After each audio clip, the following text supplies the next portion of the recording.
నమస్తే, welcome to our channel. నేను మీ సిరి. ముద్రగడ గారి సొంత ఫ్యామిలీయే తనకి రివర్స్ అవుతుంది, ఎందుకు ఏంటి? సో ఈ అంశాన్ని మనకి వివరించడానికి మనతో పాటు ఉన్నారు Janasena official spokes person Srinivas గారు. నమస్కారం. నమస్తే. సార్, ఇప్పుడు చూస్తుంటే ముద్రగడ గారి ఫ్యామిలీయే తనకి రివర్స్ అయింది అని చెప్పేసి మనకి వార్తలు వస్తున్నాయి. ఇంకొకటి ఏంటంటే తను రెడ్డిగా మారుతాను అని చెప్పేసి కూడా కొన్ని వ్యాఖ్యలు చేశారు. అసలు ఎందుకు వ్యాఖ్యలు చేయాల్సి వచ్చింది? అసలు ఏం జరుగుతుంది సార్? ఒకటి, ముద్రగడ పద్మనాభం గారు నిన్న ప్రెస్ మీట్ పెట్టి ఎటువంటి పరిస్థితులు అయినా సరే పిఠాపురంలో పవన్ కళ్యాణ్ గారిని ఓడిస్తాను, ఒకవేళ జరగకపోతే నా పేరుని పద్మనాభరెడ్డిగా మార్చుకుంటాను అని చెప్పేసి ఆయనే అన్నాడు. మనమేమో రెడ్డి అని ఆయన డిసైడ్ అయిపోయాం, మనమేమో అనలేదాన్ని, ఎవరూ అనలేదు రెడ్డి అని. అంటే మొదటి నుంచి గమనిస్తే అమ్మా, ఆయన ఒక పర్వర్టెడ్ క్యాండిడేట్. అంటే ఒక ఈగోయిస్టిక్ అంటారు కదా, ఈగో బాగా, అదేదో సినిమాలో కూడా ఉంటుంది, ఈగోతో మదించిపోయినట్టుగానే ఉంటుంది కదా, ఆ టైప్ మనిషి. ఆ ఈగోతోటి అందరూ నా దగ్గరికి రావాలి, నా మాటే వినాలి, నేను చెప్పినట్టు ఫాలో అవ్వాలి అనేటువంటి ఈగోతో బాధపడుతున్నటువంటి వ్యక్తి ముద్రగడ పద్మనాభం గారు. గతంలో ఆయనంటే కొంచెం గౌరవం ఉండేది కాపు సామాజిక వర్గానికి. ఆయన ఏమి చేయకపోయినా చేసాడు అనే ఫీలింగ్ ఉండేది. ఒక పెద్ద మనిషిగా ఏదో పోరాడుతున్నాడో, కాపులకు రిజర్వేషన్లు అన్నాడు, కాపులను బీసీలో చేర్చాలని ఏదో పోరాడుతున్నాడు అన్నట్టుగా ఒక ఫీలింగ్ అయి ఉండేది, గౌరవం ఉండేది. ఆ గౌరవం కాస్త పోగొట్టుకున్నాడు ఆయన.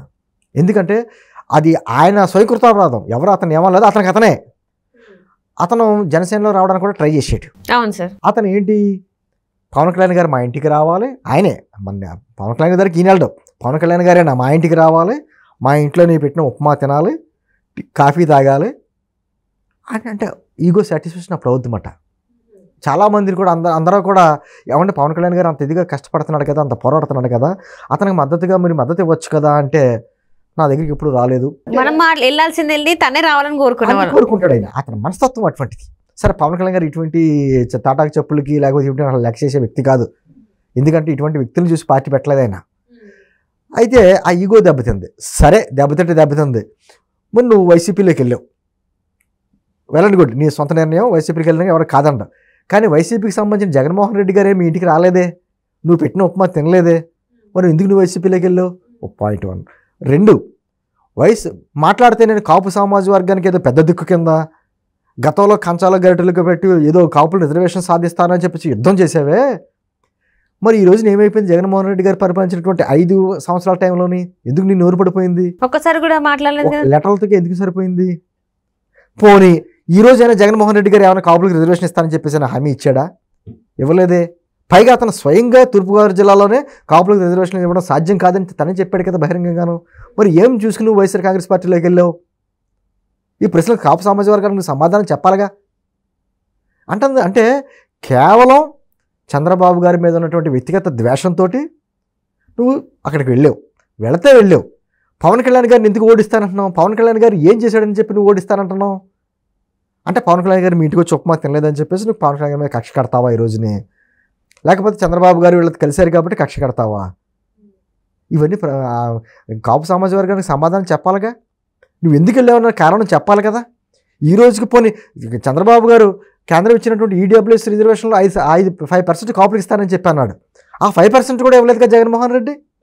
అంటే ఇన్ని రకాలుగా కాపు సామాజిక వర్గానికి ద్రోహం చేసినట్టు వ్యక్తికి నువ్వు మద్దతు పలుకుతా ఈరోజు పవన్ కళ్యాణ్ గారిని ఓడిస్తానంటావా?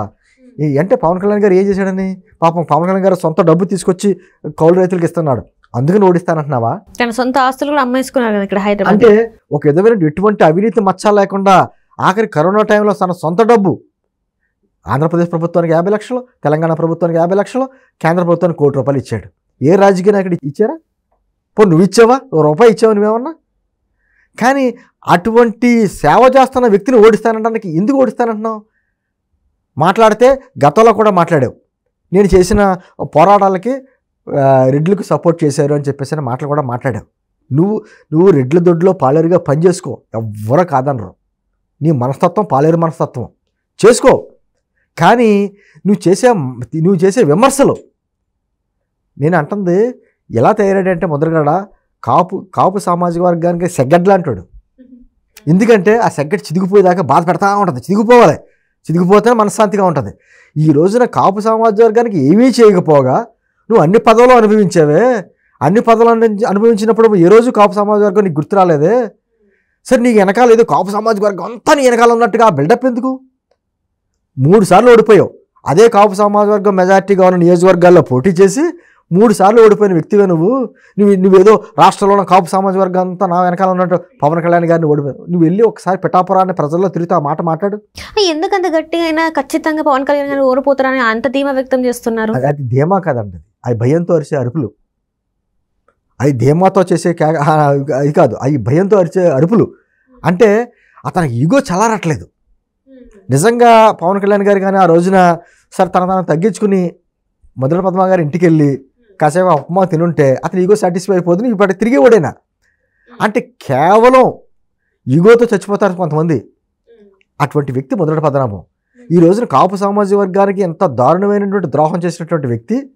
నేను వస్తే ప్రతి సంవత్సరం 2,000 రూపాయలు కాపు కార్పొరేషన్కి ఇస్తే నిధులు ఇస్తానని చెప్పి మోసం చేసినటువంటి జగన్మోహన్ రెడ్డికి, కాపులకు రిజర్వేషన్ సాధ్యం కాదని చెప్పిన జగన్మోహన్ రెడ్డికి, కాపులకు కనీసం ఈడబ్ల్యూఎస్లో 5% ఇస్తానన్న దాన్ని కూడా కాదన్నటువంటి జగన్మోహన్ రెడ్డికి నువ్వు ఏ విధంగా సపోర్ట్ చేసి నువ్వు అక్కడ ఆ నియోజకవర్గంలో తిరిగి పవన్ కళ్యాణ్ ఓడిస్తానంటావు? నీకు అయిపోయింది. ఇంకా అవుట్డేటెడ్ పర్సన్. ఎటువంటి మొదటి పద్మనాభం అవుట్డేటెడ్ ట్యాబ్లెట్లు అంటాడు. ట్యాబ్లెట్ మంచిదే అయ్యి ఉండొచ్చు, అవుట్డేట్ అయిపోయింది ఎందుకు పనిచేయదు కదా. అటువంటి వ్యక్తి ముద్రగడ పద్మనాభం. ఖచ్చితంగా కాపు సామాజిక వర్గమే ముద్రగడ పద్మనాభం బుద్ధి చెప్తుంది. ఈ రోజున బాధపడుతున్నారు, ఈ వ్యక్తి మా కాపుల్లో పుట్టాడు, ఇతను చూసా మనం ఏదో కాపులకి పెద్ద అనుకున్నాం విన్నాళ్ళం అని చెప్పి కాపు సామాజిక వర్గం తిరగబడుతున్నారు. మీరు అన్నారు సరే కుటుంబం అన్నారు, నిజంగా కుటుంబం అంటే సొంత కుటుంబాన్ని కాదు, కాపు సామాజిక వర్గం ఎవరైతే ఇప్పటివరకు ఇతన్ని పెద్దన్నగా అనుకున్నారో ఆ భావించిన వాళ్ళందరూ కూడా ఇటువంటి వ్యక్తి వెనకాల ఇన్నాళ్ళలో మేము వెళ్ళినందుకు క్షమాపణ కోరుతున్నారు, చింతిస్తున్నారు, బాధపడుతున్నారు. ఇంకా ఇటువంటి అరుపులు నేను ఏదో పవన్ కళ్యాణ్ గారిని ఓడిస్తాను, ఈ ఉత్తర కుమార ప్రగల్భాలు అంటారు చూసారా, ఆ ప్రగల్భాలు పట్టించుకునే పరిస్థితిలో కాపు సామాజిక వర్గం లేరు, అదేవిధంగా పిఠాపురం ప్రజలు ఎవరూ లేరు. అంటే ఇక్కడ నాకు ఒక డౌట్ సార్, ఏంటంటే కాపు సామాజిక వర్గానికి ఏదైనా మంచి చేయాలంటే ఏదో గొడవ పడుతూ అయినా కాపు సంబంధించిన జనసేన పార్టీతోనే ఉండాలి. కానీ ఇక్కడ వెళ్ళి రెడ్డి సామాజిక వర్గం అయిన మన వైసీపీ పార్టీలు ఎందుకు ఉన్నారు? అక్కడ ఉండి ఎలా పోటీ చేస్తారు? మరి జనసేన పార్టీలో పవన్ కళ్యాణ్ గారు అధ్యక్షుల చాలా స్పష్టంగా చెప్పింది ఏంటంటే రాష్ట్రంలో ఉన్న పరిస్థితుల దృష్ట్యా కాపులు పెద్దన్న పాత్ర పోషించాలని అన్నారు. అవసరమైతే కొన్ని చోట్ల కాపులు మెజార్టీ సంఖ్యలో ఉన్నా కూడా వెనక్కి తగ్గి మిగతా సామాజిక వర్గాలను ముందు పెట్టండి అనే మాట ఎవరు మాట్లాడాల, ఒక్క పవన్ కళ్యాణ్ గారు మాట్లాడారు. అంత సౌహృదంతో మాట్లాడాడు ఆయన. ఈయన తెల్లారితే మాట్లాడితే రెడ్లు అంత పాలేరుతనం ఎందుకు? నేను అంటుంది అదే, నువ్వు చేయాలనుకుంటే చేసుకో, రెడ్లు దొడ్లో పాలేరుగా చేసుకో, వాళ్ళ దోడలో ఎద్దులు వేసినట్టు పేడ ఎత్తుకో, మేము కాదనట్లా. కానీ నువ్వు ఏదో కాపు సమాజ వర్గానికి ఏదో ప్రతీకగా మాత్రం మాట్లాడకో, నీ వల్ల ఏమీ అవదో. ఇంకా పచ్చిగా చెప్పాలంటే అసలు ఏమీ పీకలేవు నువ్వు. అనవసరం. నువ్వు ఉన్న పరువు కూడా పోగొట్టుకోకుండా కృష్ణారామ అంటే నీ వయసు అయిపోయింది కాబట్టి కృష్ణారామ అంటే ఆ గడుపు ఆ కెల్లంపూడిలో నీ గౌరవం నీకు నిలబడద్దు. నీకు కనీసం నీ పెద్దల గౌరవం, మీ తల్లిదండ్రుల గౌరవం అయినా నిలబెట్టు. అంతేగాని దిగజారి మాట్లాడితే మాత్రం ప్రజలు తగిన సమయంలో తగిన బుద్ధి చెప్తారని చెప్పి అతను చెప్పగలరు. Right sir, right. Thank you so much sir.